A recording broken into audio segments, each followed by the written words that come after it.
Movie की शुरुआत एक बहुत ही सॉफ्ट लेकिन इमोशनल मोमेंट से होती है। छोटी सी नक्षत्र अपनी माँ के पास चिपक कर बैठी है और जिद कर रही है कि उसे आज एक स्टोरी सुननी है। उसकी आंखों में एक्साइटमेंट है, जैसे उसके लिए दुनिया की सबसे जरूरी चीज वही कहानी हो। लेकिन उसकी माँ थकी हुई है, चिड़चिड़ी भी। वो उसे हल्का सा डांट कर सुला देती है। नक्षत्र चुप तो हो जाती है, पर उसकी आंखों में अधूरी कहानी की चमक रह जाती है। सीन अचानक कट होता है और हम एकदम अलग दुनिया में पहुंच जाते हैं।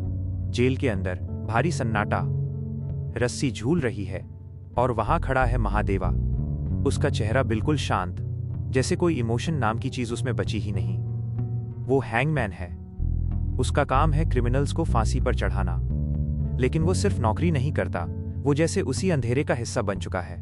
लोग कहते हैं वो इंसान है, पर असल में वो पूरा जानवर है। उसे फर्क नहीं पड़ता कोई जिंदा रहे या मर जाए। किसी की चीख, किसी की आखिरी सांस उसके चेहरे पर कोई असर नहीं डालती। उसके लिए सब कुछ बस एक रूटीन है। एक एग्जीक्यूशन खत्म और बदले में उसे मिलती है भरपूर बिरयानी। खाना ही उसका रिवॉर्ड है, उसका सेटिस्फैक्शन। अगर पुलिस को किसी से जबरदस्ती सच निकलवाना हो या किसी को बेरहमी से तोड़ना हो तो वे महादेवा को ही बुलाते हैं। वो दर्द देने में हिचकिचाता नहीं। बचपन से ही उसने जेल की दीवारों के बीच सांस ली है। वही उसकी दुनिया है, वही उसका प्लेग्राउंड, वही उसका घर। जेल में कभी कभी वही छोटी लड़की नक्षत्र भी उससे मिलने की कोशिश करती थी। मासूम आंखें, इनोसेंट सी मुस्कान। लेकिन महादेवा उसे भी बेरहमी से भगा देता। बच्चों से भी उसे कोई लगाव नहीं था। उसे लोगों से मिलना पसंद ही नहीं। उसकी जिंदगी में सिर्फ दो लोग थे जिन्हें दोस्त कहा जा सकता था, नंदी और गोपाल। नंदी थोड़ा डरपोक था। वो महादेवा से हमेशा सहमा रहता, क्योंकि रोज वो किसी न किसी को फांसी देकर लौटता था।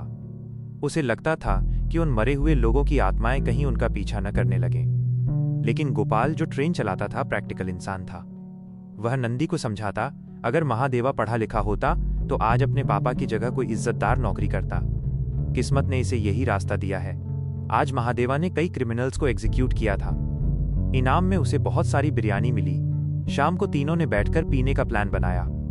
माहौल हल्का था, लेकिन महादेवा के अंदर का अंधेरा वही था। दूसरी तरफ एक और कहानी चल रही है। पार्वती, उसकी मां जेल में बंद है और पार्वती की सबसे बड़ी इच्छा बस इतनी है कि उसकी मां को उसके हाथ का बना हुआ खाना मिले।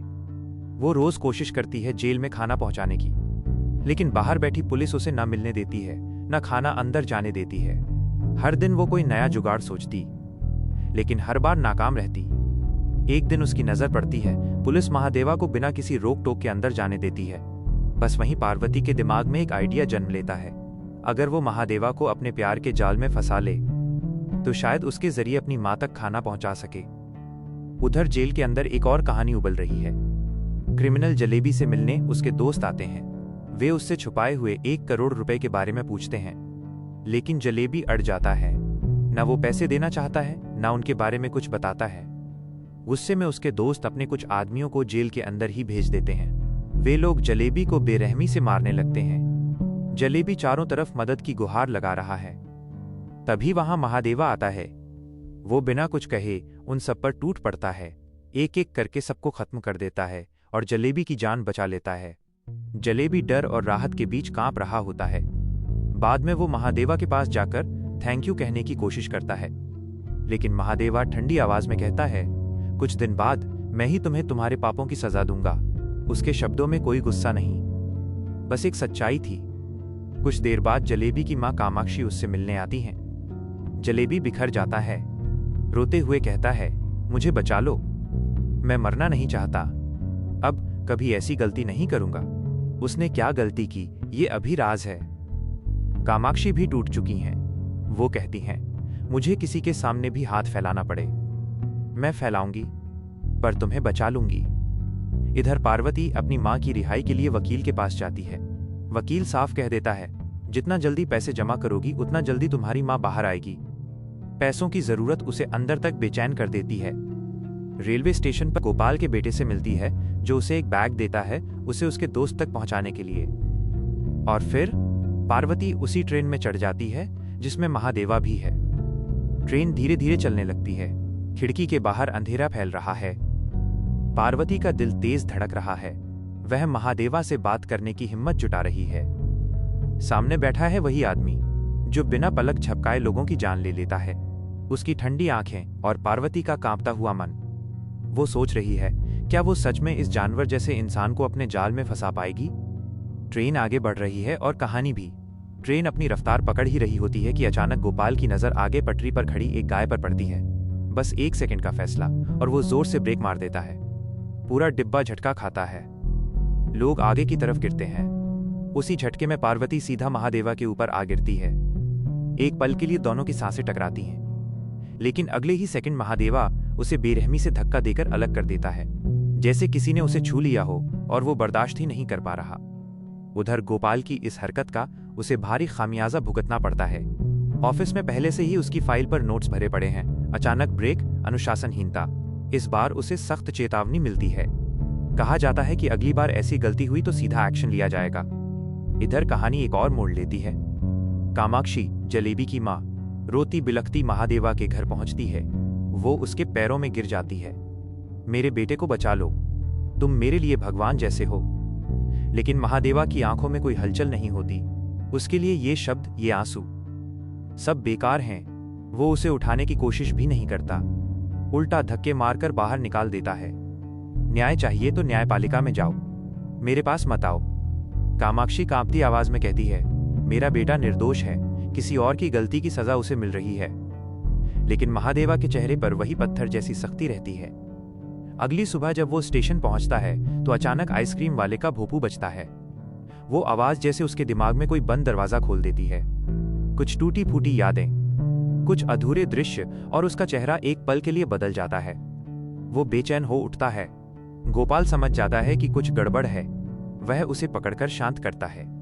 धीरे धीरे महादेवा खुद को संभालता है और फिर जैसे कुछ हुआ ही ना हो, ट्रेन में बैठकर जेल की ओर निकल पड़ता है। उसी समय पार्वती डब्बा लेकर वहां पहुंचती है। उसकी आंखों में डर साफ झलक रहा है, लेकिन हिम्मत भी है। वो धीरे से कहती है, मैं तुमसे बात करने की बहुत कोशिश कर रही हूं, लेकिन तुम्हारे रूड नेचर की वजह से बहुत डर लगता है। मेरी माँ सुंदरा उसी जेल में है जहां तुम काम करते हो। क्या तुम ये डब्बा उसे दे दोगे? महादेवा बिना उसकी तरफ देखे साफ इनकार कर देता है। उसे डांटता है और वहां से भगा देता है। लेकिन पार्वती हार मानने वालों में से नहीं थी। हर रोज वो कोई नया तरीका सोचती, कभी पैसे ऑफर करती, कभी तंत्र मंत्र का सहारा लेने की कोशिश करती, पर हर बार नाकाम रहती। आखिर वो नंदी के पास जाती है। नंदी से विनती करती है कि वो डब्बा महादेवा को दे दे। नंदी थोड़ा डरते डरते डब्बा महादेवा को पकड़ा देता है और उसके कहने पर महादेवा मान भी जाता है कि वो सुंदरा तक खाना पहुंचा देगा। लेकिन जेल के रास्ते में वो डब्बा उठाकर सड़क किनारे फेंक देता है। पार्वती को जब ये पता चलता है तो उसका दिल जैसे टूट जाता है। वो जेल के बाहर बैठकर उसका इंतजार करती है। जैसे ही महादेवा बाहर आता है, पार्वती फट पड़ती है। अगर तुम ये खाना दे देते तो मेरे लिए भगवान बन जाते, लेकिन तुम में जरा सी भी दया नहीं है। तुम इंसान नहीं, जानवर से भी बदतर हो। उसकी आवाज गूंजती है और पीछे खड़ा जेलर ये सब देख लेता है। वह पार्वती से पूछता है, तुम उसे इतना क्यों कोस रही हो? पार्वती गुस्से और दर्द में कह देती है, मैंने लोगों को अपने बच्चों को कचरे में फेंकते देखा है, लेकिन ये ऐसा इंसान है जो अपने माँ बाप को भी कचरे में फेंक दे। जेलर गहरी सांस लेकर कहता है, तुम्हें उसके बारे में कुछ नहीं पता। उसने कितना सहा है। और कहानी हमें फ्लैशबैक में ले जाती है। महादेवा के पापा भी जेल में काम करते थे। उसकी मां नहीं थी, इसलिए पापा उसे हमेशा अपने साथ रखते थे। वे उसे अच्छी जिंदगी देने की कोशिश करते, अच्छा खाना, पढ़ाई, खिलौने, जितना हो सके उतना प्यार। छोटा सा महादेवा अक्सर जेल के गलियारों में पापा का हाथ पकड़े घूमता था। एक दिन उसके पापा ने एक क्रिमिनल को थप्पड़ मार दिया क्योंकि वो बाकी कैदियों को पीट रहा था। रात में वही क्रिमिनल भागने की कोशिश करता है, लेकिन महादेवा के पापा उसे देख लेते हैं और उसी पल वो क्रिमिनल उन्हें मार डालता है। एक झटके में महादेवा अनाथ हो जाता है। कुछ लोग उसे संभालने आगे आते हैं, लेकिन उस दिन के बाद उसके अंदर कुछ हमेशा के लिए मर जाता है। फ्लैशबैक खत्म होता है। अब पार्वती को समझ आता है कि वो क्यों इतना कठोर है। उसका गुस्सा थोड़ा पिघलता है और उसकी जगह दर्द ले लेता है। अगले दिन जब सब ट्रेन में जा रहे होते हैं, कुछ शरारती बच्चे बाहर से पत्थर फेंकने लगते हैं। एक पत्थर सीधे महादेवा को लगता है। वो बिना प्रतिक्रिया दिए खड़ा रहता है, जैसे दर्द उसके लिए कोई मायने ही नहीं रखता। लेकिन पार्वती का दिल नहीं मानता। वह तुरंत उसके पास जाती है, उसके माथे को देखती है, चिंता से भर जाती है। वो पहली बार उसे छूती है, इस बार सहानुभूति से। महादेवा की आंखें उसकी तरफ उठती हैं। और शायद बहुत सालों बाद किसी ने उसे दर्द में देखा था। पत्थर लगने के बाद भी महादेवा ने जैसे कुछ महसूस ही नहीं किया। वो फिर से उसे डांटकर दूर हटने को कह देता है, लेकिन इस बार पार्वती चुप नहीं रहती। उसके अंदर भी गुस्सा भर चुका था। वो सख्त आवाज में कहती है, बस अब तुम चुप बैठो, और बिना सोचे समझे अपनी साड़ी का पल्लू फाड़कर उसके सिर पर बांध देती है। उसके हाथ कांप रहे होते हैं, लेकिन इरादा मजबूत होता है। महादेवा पहली बार बिना विरोध किए उसे देखता रह जाता है, जैसे समझ ही नहीं पा रहा कि कोई उसके दर्द की इतनी परवाह क्यों कर रहा है। सीन यहां से एक और अंधेरी दुनिया में शिफ्ट होता है। वही क्रिमिनल जिसने महादेवा के पापा की जान ली थी, उसका नाम है समुद्रा। अब वो जेल के बाहर है और बहुत बड़ा इलीगल नेटवर्क चला रहा है। ड्रग्स का धंधा, खासकर उसका top product white powder. College students को वो अपने जाल में फंसाता है, उनके जरिए स्मगलिंग करवाता है। आपको याद है गोपाल के बेटे ने जो बैग पार्वती को दिया था, उसी बैग में यही व्हाइट पाउडर था। गोपाल का बेटा भी इस गंदे खेल में शामिल है, अपने पिता से छुपाकर उन्हीं की ट्रेन का इस्तेमाल कर रहा है। वो सोचता है कि वो खुद कमाना चाहता है, जल्दी आगे बढ़ना चाहता है, लेकिन उसे अंदाजा नहीं कि उसने कैसी आग में कदम रख दिया है। समुद्रा का आदमी स्टूडेंट्स को साफ चेतावनी देता है, अगर पकड़े गए तो हम बचाने नहीं आएंगे, अपनी रिस्क पर काम करो। समुद्रा बाहर से खतरनाक लगता है, लेकिन एक सीन में वो एक कब्र के पास बैठा होता है। उसकी आंखों में आंसू होते हैं, जैसे किसी पुराने जख्म की आग अब भी उसके अंदर जल रही हो। वो बदले की आग में जी रहा है और कब फटेगा ये कोई नहीं जानता। इधर पार्वती की दोस्त उसकी मदद के लिए कुछ पैसे देती है ताकि वो अपनी मां को छुड़ा सके। पार्वती उन पैसों को बैग में रखती है। शाम को सभी लोग जाम खाने बैठते हैं। माहौल थोड़ा हल्का है। पार्वती भी जाम लेकर महादेवा के पास जाती है। वो उसे ऑफर करती है, लेकिन महादेवा बस एक ठंडी नजर डालकर कहता है, जाकर बैठो। उसी समय ट्रेन एक गुफा में प्रवेश करती है। पूरा डिब्बा अंधेरे में डूब जाता है। कुछ सेकंड का गहरा सन्नाटा, और जैसे ही ट्रेन बाहर निकलती है, पार्वती की तेज चीख सुनाई देती है, मेरा पैसा, मेरा पर्स। वो इधर उधर भागकर ढूंढती है, लेकिन पर्स गायब है। उसमें उसकी मां की रिहाई के पैसे थे। वो घबराकर महादेवा से मदद मांगती है, लेकिन वो उसे झटक देता है, इतना जोर से कि उसका सिर सीट से टकरा जाता है। अब पार्वती का सब्र टूट जाता है। वो चिल्लाकर कहती है, तुम्हें क्या लगता है सिर्फ तुम ही अनाथ हो? इस दुनिया में और भी लोग हैं जिनके पास कोई नहीं है। तुम्हें लोगों की जरा सी भी कदर क्यों नहीं? ट्रेन स्टेशन पर रुकती है। पार्वती तुरंत शिकायत दर्ज कराने चली जाती है। तभी महादेवा को याद आता है, उसने एक भिखारी को अंधेरे में पर्स उठाते देखा था। वो उसके पीछे भागता है, उसे पकड़कर बुरी तरह पीटता है। भिखारी का गैंग भी आ जाता है। चारों तरफ मारपीट शुरू हो जाती है, लेकिन महादेवा अकेला ही सब पर भारी पड़ता है। आखिरकार वो पर्स वापस लेकर पार्वती के पास आता है। पार्वती की आंखों में राहत भर जाती है। बिना सोचे वो उसे गले लगा लेती है। महादेवा का शरीर एक पल को सख्त हो जाता है, लेकिन फिर वो ढीला पड़ता है। उसके चेहरे पर पहली बार हल्की सी मुस्कान आती है। शायद सालों बाद किसी ने उसे गले लगाया था। अगले दिन वो चुपके से मंदिर जाता है। हाथ में एक टिफिन है। वो उसे खोलता है और मुस्कुराकर खाना खाने लगता है।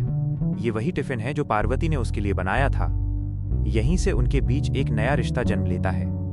अब महादेवा रोज उसके हाथ के खाने का इंतजार करता है। वो उससे बातें करने लगता है। धीरे धीरे दोनों के बीच क्लोजनेस बढ़ती है। पार्वती का प्यार जैसे उसके अंदर जमी बर्फ को पिघलाने लगता है। वह लोगों से कनेक्ट करना शुरू करता है।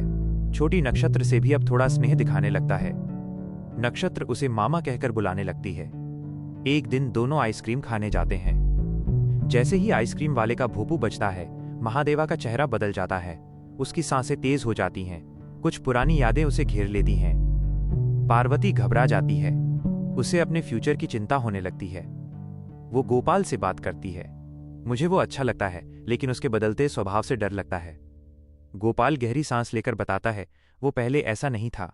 उसकी जिंदगी ने उसे ऐसा बनाया है। फ्लैशबैक खुलता है। जब उसके पापा की मौत हुई, एक अंकल आंटी उसे अपने साथ ले गए थे।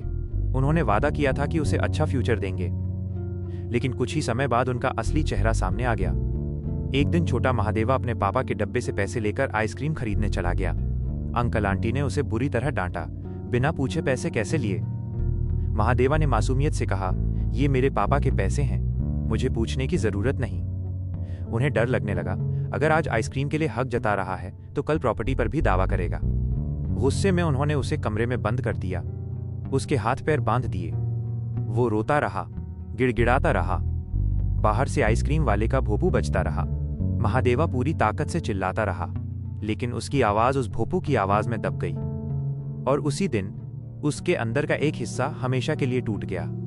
अंकल आंटी की असलियत यहीं खत्म नहीं हुई थी। वे उसे सड़ा हुआ खाना देते, कई बार तो कपड़े तक उतार कर एक अंधेरी सीलन भरी जगह में छोड़ देते। छोटा सा महादेवा वहां बंधा हुआ पड़ा रहता, भूखा, डरा हुआ, अपमान से भरा।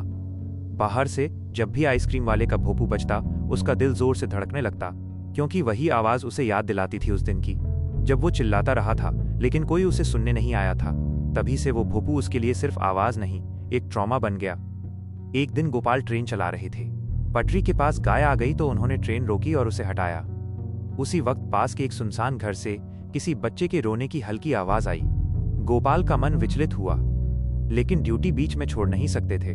वे ट्रेन लेकर आगे बढ़ गए, पर उनका दिल वहीं अटका रह गया। अगली सुबह वे उसी घर पहुंचे। दरवाजा तोड़ा और अंदर जो देखा वो रूह कंपा देने वाला था। छोटा महादेवा रस्सियों से बंधा, कमजोर, बुरी हालत में पड़ा था। गोपाल ने तुरंत उसे छुड़ाया, पानी पिलाया, अपने साथ ले गए। जेलर ने उसे देखते ही पहचान लिया, ये तो उसी हैंगमैन का बेटा है। सहानुभूति और पुराने रिश्ते की वजह से उसने उसे जेल में नौकरी दे दी। गोपाल ने एक दिन पार्वती से भी कहा, महादेवा तुम्हारी वजह से बदल रहा है, उसे कभी छोड़ने का मत सोचना।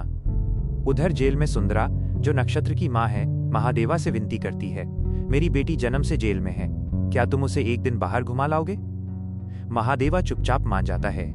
वो नक्षत्र को पूरा शहर घुमाता है। पहली बार वो बच्ची खुली हवा में सांस लेती है, बाजार की रोशनी देखती है, लोगों की भीड़, खिलौने, सड़कें। उसकी आंखों में चमक भर जाती है। वो मामा कहकर उसका हाथ कसकर पकड़ लेती है। उस दिन उनका रिश्ता और गहरा हो जाता है। इधर दूसरी तरफ समुद्रा अपने ड्रग्स नेटवर्क की डील करने पहुंचता है। उसे उम्मीद से कम माल दिया जाता है। वो भड़क उठता है, मैं सबकी तरह नहीं हूं, मेरी पावर जानते हो? सामने से जवाब आता है, तुम्हारी यही पावर तुम्हारे भाई ग्रहणास के केस में कहां थी? तब क्यों नहीं बचा पाए उसे? यह सुनकर समुद्रा की आंखों में आग भर जाती है। वो बिना कुछ बोले वहां से निकल जाता है। बदले की आग और तेज हो चुकी थी। कामाक्षी एक बार फिर महादेवा के पास आती है। इस बार उसकी आवाज में अलग सी नरमी होती है, मेरे बेटे को बचा लो। इस बार महादेवा रुक जाता है, कुछ पल सोचकर कहता है, चिंता मत करो, तुम्हारा बेटा जिंदा लौटेगा। कामाक्षी वहां से निकलती है और बाहर आकर उसका पूरा व्यक्तित्व बदल जाता है। साफ समझ आता है वो बहुत अमीर है। बड़े बड़े वकील उसने पहले ही हायर कर रखे हैं, लेकिन कानून भी जलेबी को बचाने में नाकाम हो चुका है। एक वकील उसे सलाह देता है, महादेवा फांसी देते वक्त मेडिकल फिटनेस पर सवाल उठा सकता है। अगर वो कह दे कि कैदी फिट नहीं है तो एग्जीक्यूशन टल सकता है। यही वजह थी कि कामाक्षी उसके पैरों में गिरी थी। दूसरी तरफ नक्षत्र की मां अगली सुबह का इंतजार कर रही है, क्योंकि जलेबी की वजह से ही वो जेल में है, जबकि उसकी कोई गलती नहीं। उसे सुकून है कि उसकी बेटी का मामा ही उस पापी का अंत करेगा।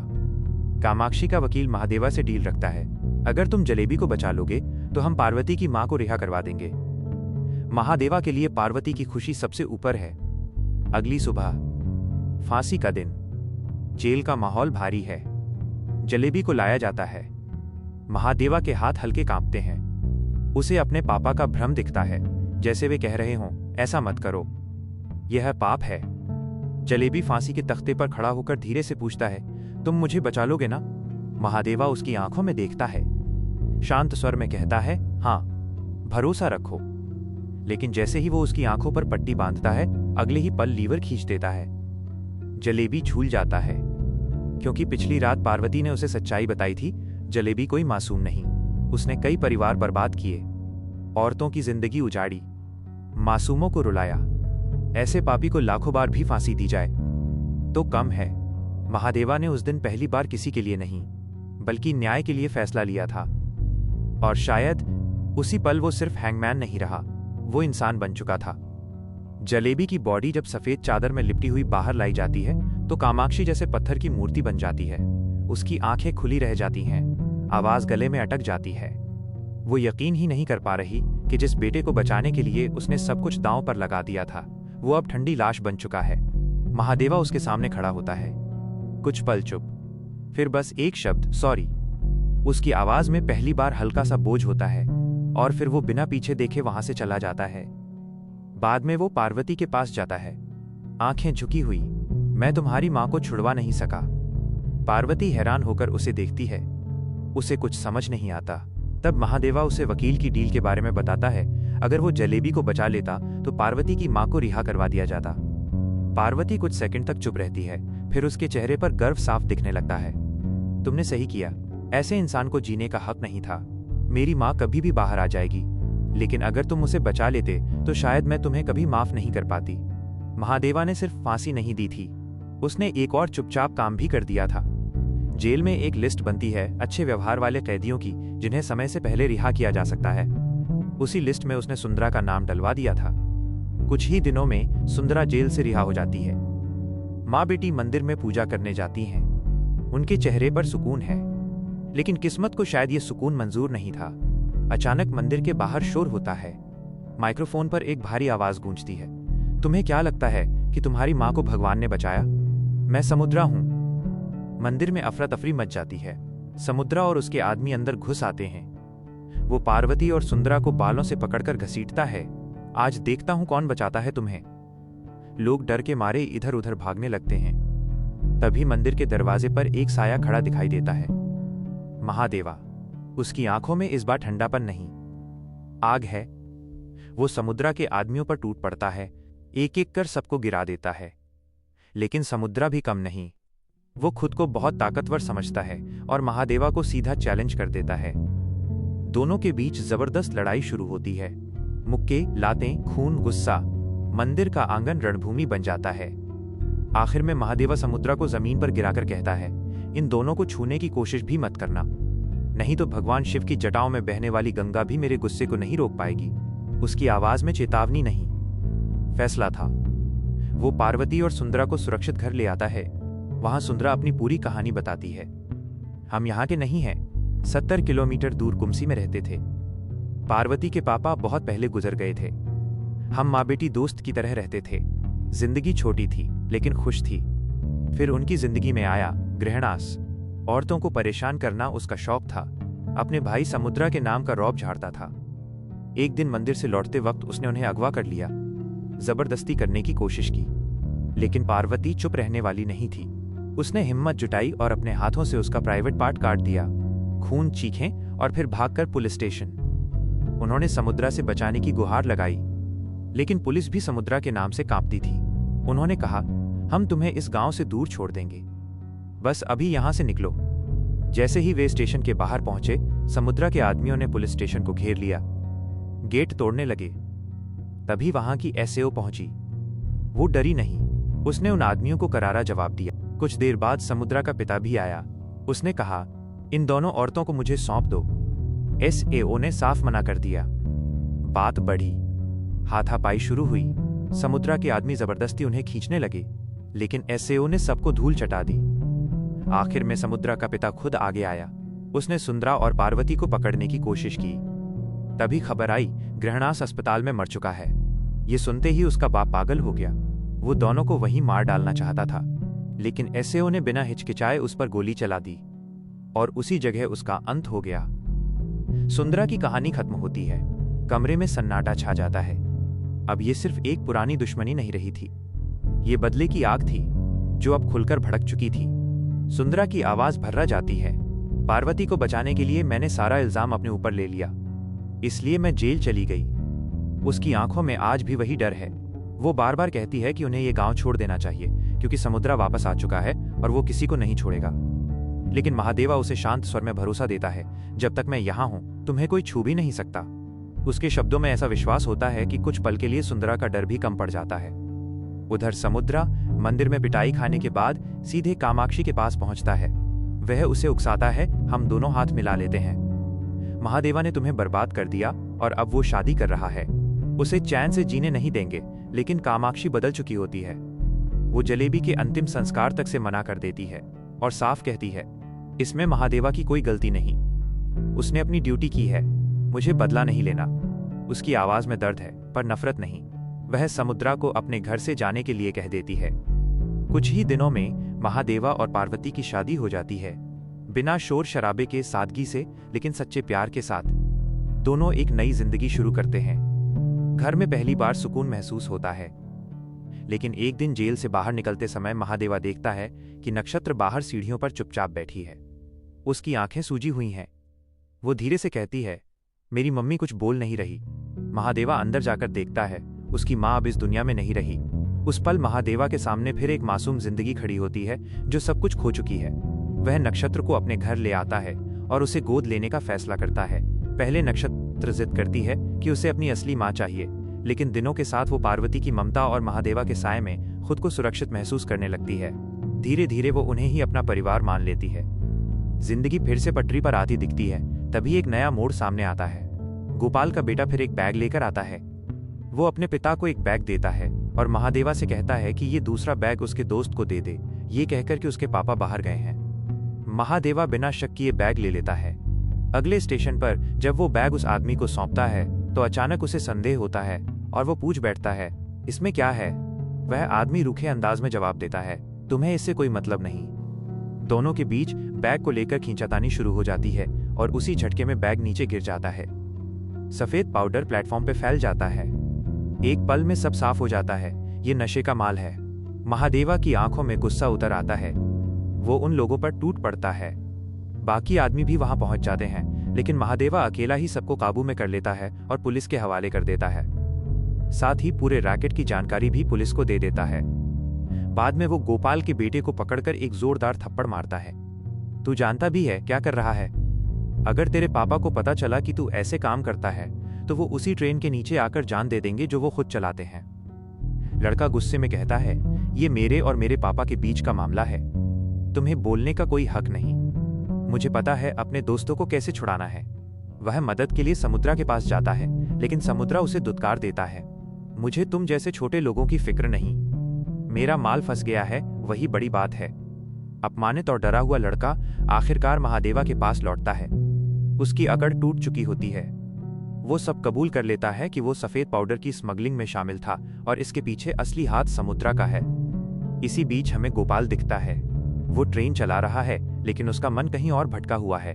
उसे अंदाजा भी नहीं कि जिस पटरी पर वो रोज ट्रेन दौड़ाता है, उसी रास्ते पर उसके अपने बेटे की जिंदगी फिसल चुकी है। और अब ये सच जब सामने आएगा तो सिर्फ एक परिवार नहीं, कई जिंदगियां हिल जाएंगी। दरअसल पिछली रात गोपाल के बेटे ने सारी सच्चाई अपने पिता को बता दी थी। उसकी आवाज कांप रही थी, आंखों में पछतावा था। उसे समझ आ गया था कि वो कितनी गहरी दलदल में उतर चुका था। उसने हाथ जोड़कर माफी मांगी। गोपाल ने उसे डांटा नहीं, बस चुपचाप सुना। फिर कहा, मैं तुझे माफ नहीं करूंगा, क्योंकि मुझे पता है तू दोबारा ऐसी गलती करेगा ही नहीं। ये तेरी आखिरी गलती थी। बेटे को यह बात तीर की तरह चुभ गई। उसे लगा उसने अपने पिता की इज्जत मिट्टी में मिला दी है। वही पिता जो पूरी जिंदगी ईमानदारी से ट्रेन चलाते रहे। उनका बेटा नशे की तस्करी में निकला। ये बोझ वो सह नहीं पाया। अगली सुबह वही ट्रेन पटरी पर दौड़ रही थी जिसे गोपाल चला रहे थे, और उसी ट्रेन के आगे उनका बेटा आकर खड़ा हो गया। एक पल, एक चीख और सब खत्म। जब महादेवा ने प्लेटफॉर्म पर उसकी लाश देखी तो उसका सीना जैसे फट गया। गुस्सा, दुख, अफसोस सब एक साथ उमड़ पड़ा।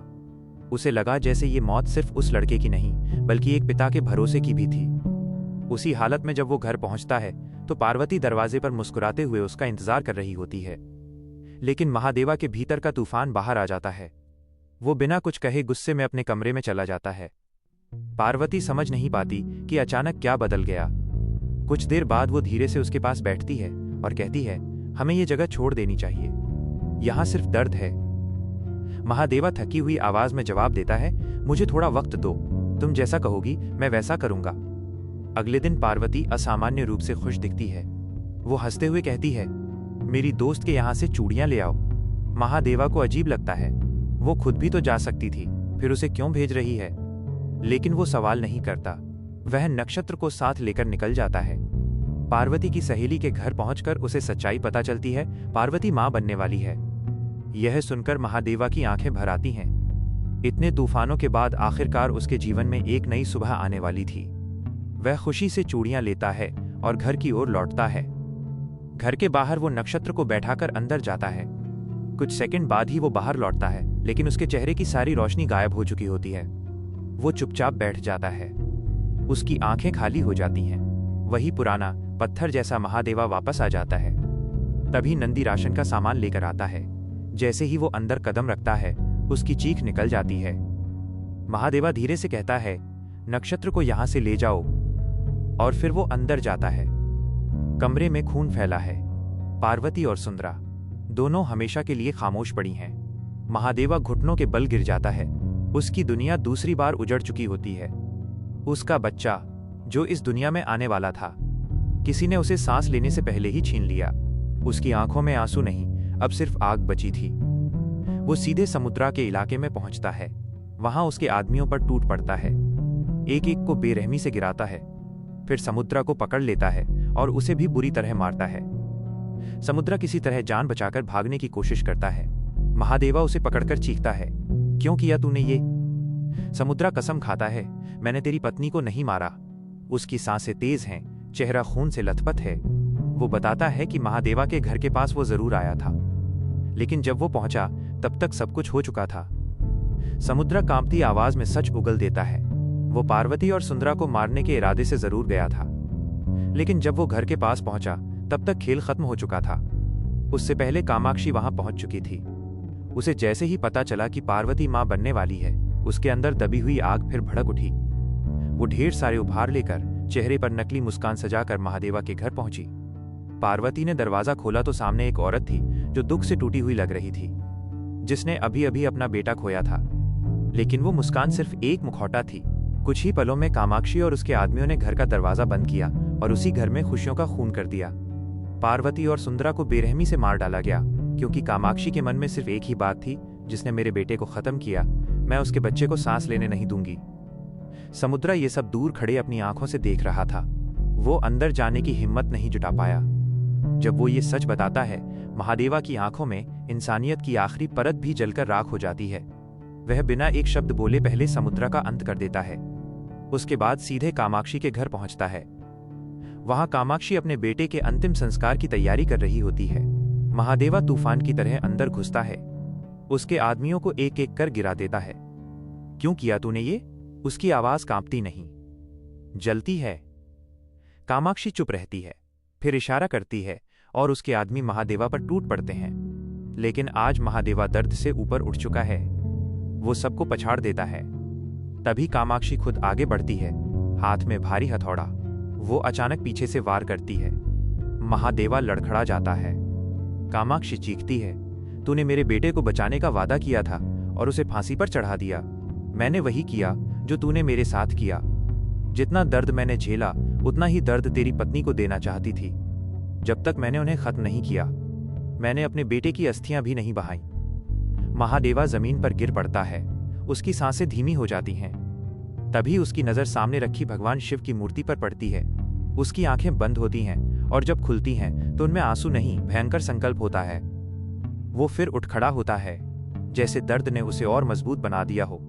वो कामाक्षी के बचे हुए आदमियों को बेरहमी से खत्म कर देता है। कामाक्षी आखिरकार अपने बेटे की अस्थियां बहाने के लिए बढ़ती है और उसी पल महादेवा उसका भी अंत कर देता है।